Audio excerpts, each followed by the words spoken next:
तो आज की वीडियो में हम देखने वाले हैं इज अ रिलेशनशिप के बारे में। इज अ रिलेशनशिप इनहेरिटेंस में कब होता है, तो कैसे हम उसको डिफाइन करते हैं। So let's see. एक सेंटेंस में लिख रहा हूँ।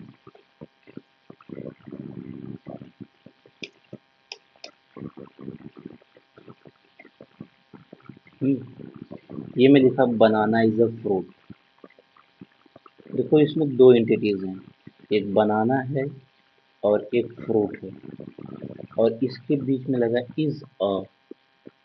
तो ये रिलेशनशिप जो है ये बता रहा है कि बनाना का फ्रूट से कोई संबंध है। तो रिलेशन तो इनहेरिटेंस में इसे ऐसे बोलते हैं कि जो दो क्लास होती है उसको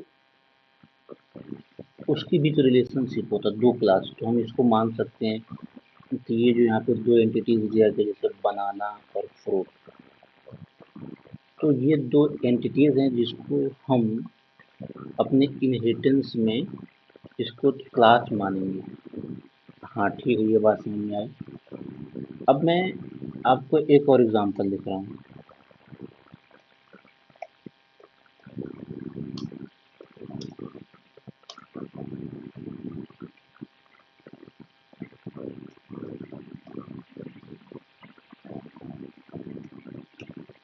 रेक्टेंगल इज अ क्वाड्रिलेटरल।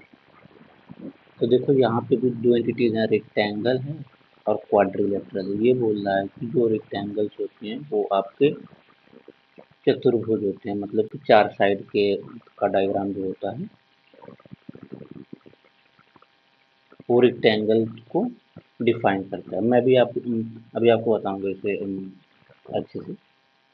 अभी जैसे मैं आपको जैसे और भी बहुत सारे एग्जांपल ले सकता हूँ, बोल सकता हूँ। जैसे मान लो ये मैं बोल सकता हूँ कि फर्नीचर जो होता है, जो टेबल होता है उसके बीच कोई संबंध है। हाँ, मैं इसे ऐसे बोल सकता हूँ कि जो टेबल है, टेबल इज अ फर्नीचर, ऐसे बोल सकता हूँ। और जैसे मान लो मैं आपको ये बोल सकता हूँ कि स्टूडेंट और पर्सन के बीच में रिलेशनशिप, तो बोल सकता हूँ कि स्टूडेंट इज अ पर्सन। हाँ ठीक है। अब जैसे मैं आपको एक और सेंटेंस लिख रहा हूँ, कार और इंजन के बीच में मैं एक रिलेशनशिप दिखा रहा हूँ। क्या मैं इसे ऐसे लिख सकता हूँ, कार इज अ इंजन? नहीं, ये गलत है। लेकिन मैं ये लिख सकता हूँ, कार हैज अ इंजन। ये सही है। तो इसका मतलब ये हुआ कि car is a engine, car एक इंजन होता है नहीं। तो ये जो है रिलेशनशिप, ये इज अ रिलेशनशिप नहीं है, यहाँ पे है हैज अ रिलेशनशिप। तो इसके बारे में हम बाद में देखेंगे। अभी हम इस वीडियो में इज अ रिलेशनशिप के बारे में देख रहे हैं, तो हम इसी के बारे में बात करेंगे। एक तरीके से हम ऐसे बोल सकते हैं कि ये जो होता है आपका इनहेरिटेंस में एसोसिएशन होता है। एसोसिएशन, एसोसिएशन आपका जो होता है जब दो क्लास के बीच में रिलेशनशिप होता है तो उसी को एसोसिएशन बोलते हैं। और ये अलग अलग एसोसिएशन होते हैं, जैसे एक आपका होता है एग्रीगेशन होता है,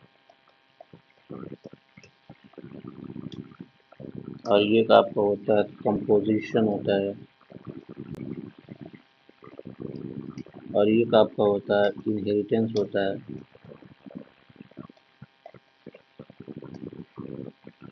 तो यहाँ पे हम इनहेरिटेंस हम देख रहे हैं, तो इनहेरिटेंस के बारे में बात करेंगे। अभी इसके बारे में एग्रीगेशन कंपोजिशन के बारे में हम बात नहीं करेंगे। तो वही मैं बता रहा था कि यहाँ पे इज अ रिलेशनशिप नहीं है, तो यहाँ पे हैज़ अ रिलेशनशिप है। तो ये चीज़ आपको अब समझ में आई। अब ठीक, चलो ठीक, हमने रिलेशनशिप हमने देख लिया। अब आप ये बताओ, अभी आप बता रहे हो कि यहाँ पे ये जो क्लास होती है, तो इसमें से तो कोई आपकी पेरेंट्स क्लास होगी, कोई आपकी चाइल्ड क्लास होगी।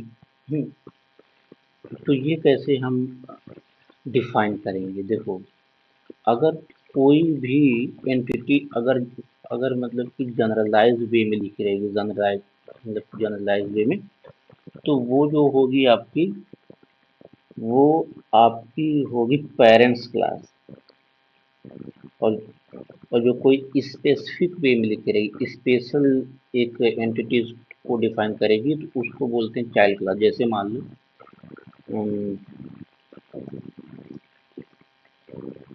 स्पेलिंग गलत हो तो माफ करना।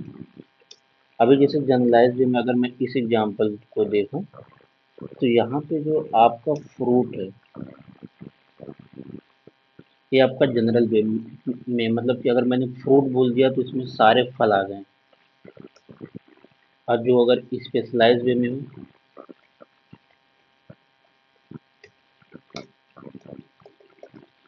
बनाना, तो इसका मतलब ये हुआ कि ये जो आपका फ्रूट है, ये आपका है, ये पेरेंट्स क्लास में आता है। और ये आपका चाइल्ड क्लास, ये आपका चाइल्ड क्लास है। तो ये चीज़ें आपको समझ में आई। अब ठीक है, जैसे आपने ये मतलब कि बता दिया कि इस रिलेशनशिप के बीच में दो जो एंटिटीज होती हैं, एक पेरेंट क्लास होती है, एक चाइल्ड क्लास होती है। हमें चीज़ें समझ में आ गई, हम इसे दिखा लें।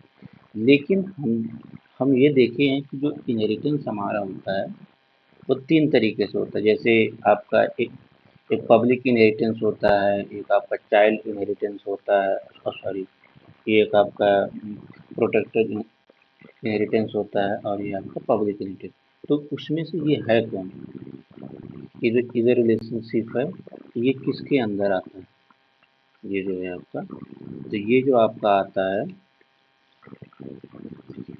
इधर रिलेशनशिप जो आता है आपका, ये आता है आपको पब्लिक इनहेरिटेंस में।